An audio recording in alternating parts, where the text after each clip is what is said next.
I mean, if the team is upset about somebody in the practice not working or sloughing off, and you'll see that over a period of time. What do we do for that? What do we do? How do we change? Well, we have to confront that situation. I may bring it up. I may go talk to that employee about tracking and looking at numbers and all that. But the truth is, the team is the one who's going to eventually make it to where that person is really not a part of the team anymore.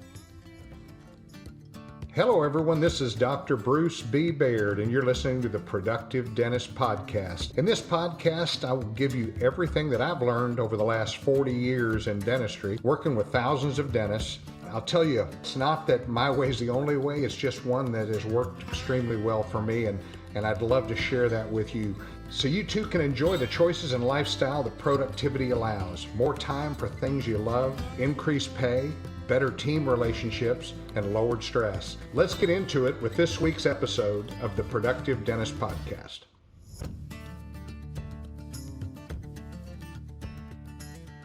Hi, this is Dr. Bruce Baird with the Productive Dentist Podcast, and this is episode number 115. Man, it goes by in a hurry. I hope you guys are having a good year. This is the time of the year to start to plan for the future. We'll talk about that.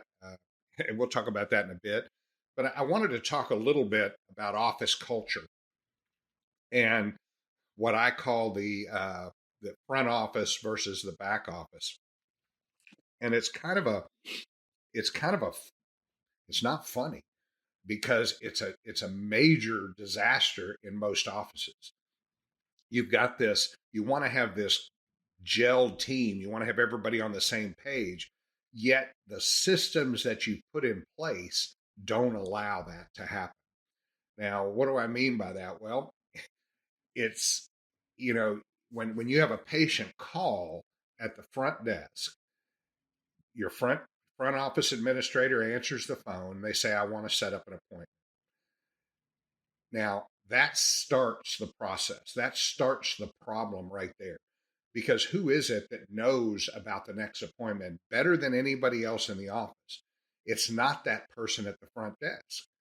It's that treatment coordinator who's been going through treatment with this patient, who did the presentation for treatment and worked out the financial arrangements and everything else. And then all of a sudden you have somebody give you a call and say, hey, I'm ready to set up an appointment.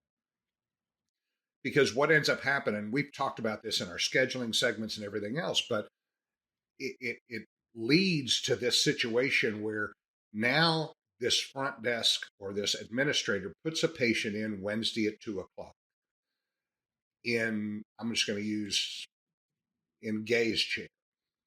Now, and nothing else is said.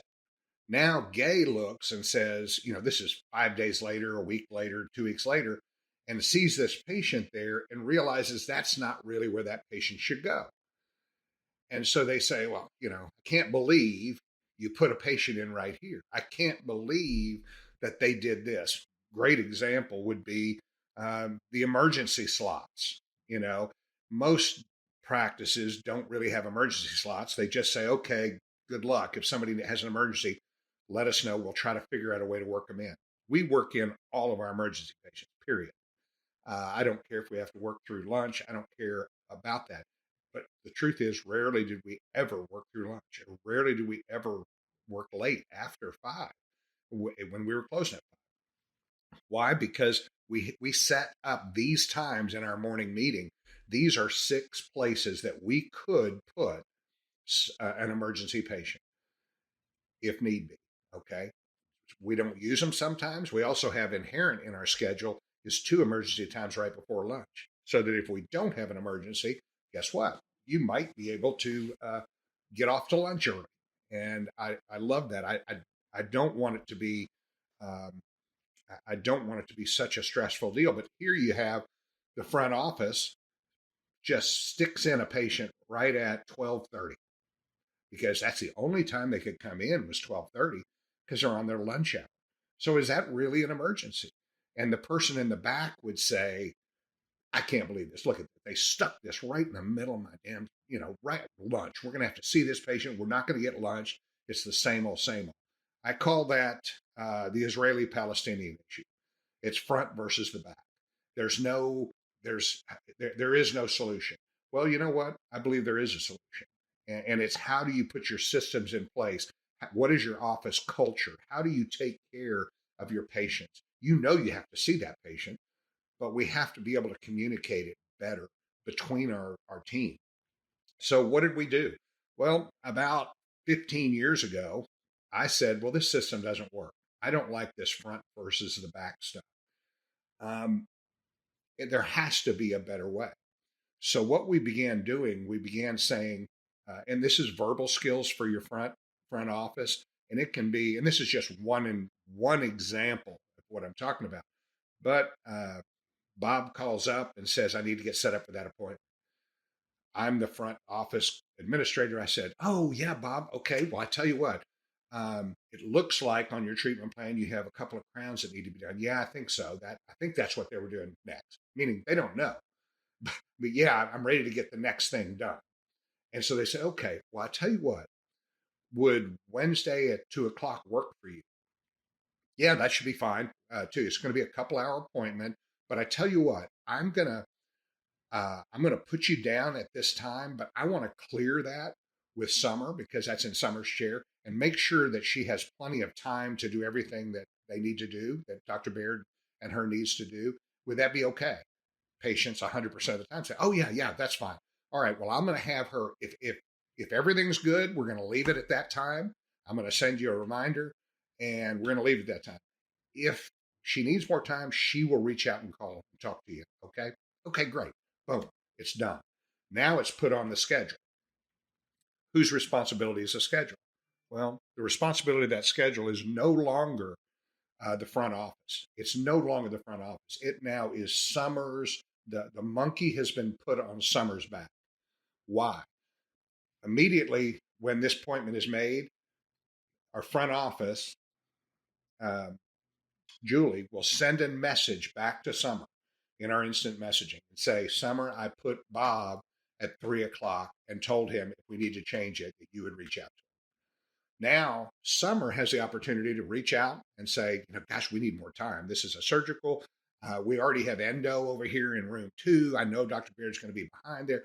All the things that Summer knows because she has intelligence about that, she's going to handle it. And she'll call Bob. Now, how does she have time to call Bob? Well, let me tell you. Summer and Gay and Tamara and Shannon, they all confirm their own appointments every day. You got to be kidding. What does the front desk do? Well, trust me, the best relationship in the office is between that treatment coordinator and that patient. We try to keep them together. So now Summer reaches out, she talks to him, but what I don't ever hear anymore is this conflict, is this front versus the back, where Gay might say, well, I can't believe they put this person in here. I don't want to hear that, Gay. Did the system work? Did they send you an email? Or did they send you a text message? Yeah, they did. Okay, now it's on your back. You look at the schedule, you know where things should be for us to be most productive. And when we do that, what ends up happening is now the front and the back are working together to get this accomplished. And the patient is getting the best experience possible. No question about it. And so, well, how on earth do they see it? Well, let's just say I work out of 4 treatment rooms. It could be 2. You could have 2 treatment coordinators. I happen to have 4.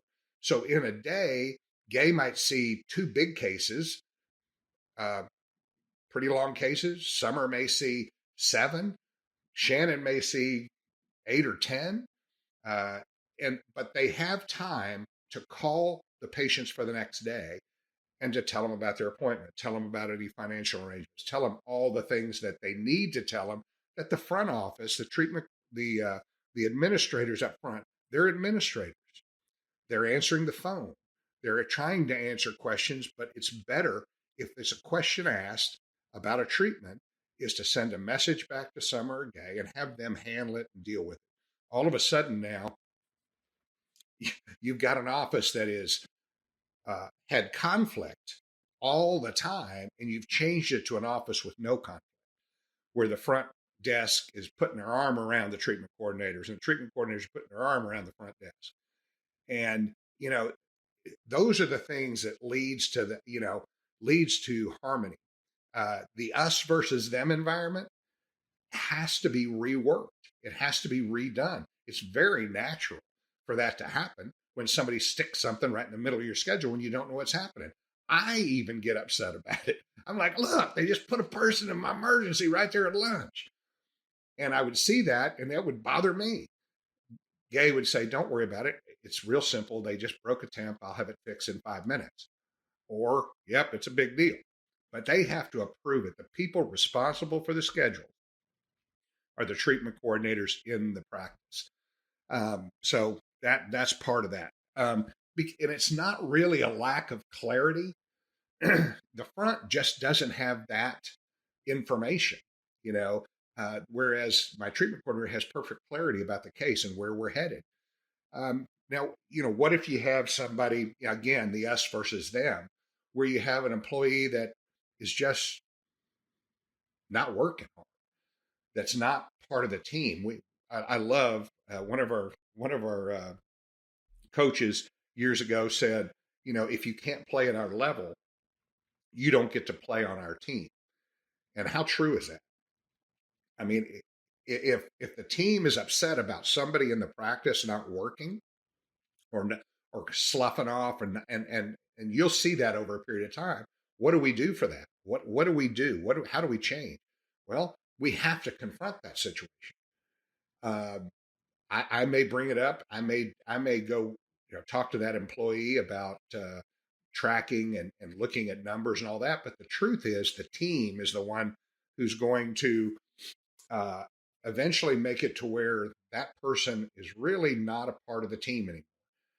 And it becomes very easy to let those people go or to invite them to their happy place. They're not happy, they're taking advantage of other employees. And that, as a leader, you have to say, hey, I'm going to give you a chance to straighten this up. Uh, but these are the things that you're going to have to do. And then if it doesn't happen, we invite them to their happy place. So, and you can have personality conflicts. But what does is you're getting rid of a toxic work environment where people are constantly after each other. Yeah, you can have personality conflicts, relationship conflicts. That's going to require what I call a crucial conversation, which is a great book to read. Crucial conversations are what drive your business forward. You have to be able to have a crucial conversation. Nobody wants to have them. Nobody wants to tell somebody that they're not doing something a certain way, but you have to learn. I challenge you to read that book. Um, Again, I talked before about doctor's ego. That you just have to get that out of the way. And I really believe, and there are some team members, I really believe there are some team members that feel undervalued. What I try to do is I try to help them. I try to help them uh, prove their value to themselves. Because if you feel like you're undervalued, most of the time you're blaming others for what you could actually do to change. And I try to bring anecdotes of my own personal experiences, like saying, I did that before. I found that it took me actually having to have a conversation to solve this problem. Does that make sense? It's these are the things. And the final thing is getting mixed messages from leadership. You've got to stay consistent. You've got to know where you're going. You have to know what your why is. You have to say, this is going to be the best practice. I started in 1984 with, I want this to be a model practice, meaning a practice that could be duplicated anywhere. We never did, but I wanted it to be so structured that everyone could come in and again, early on, not so good at it, but we learned over a period of time. Don't beat yourself up. If you're having problems in the practice, don't beat yourself up. But it's time to be introspective. It's time to look inside yourself and decide. And if we can help you at Productive Dentist Academy, that's what we do. If we can get you out of yourself and into others, your productivity quadruples.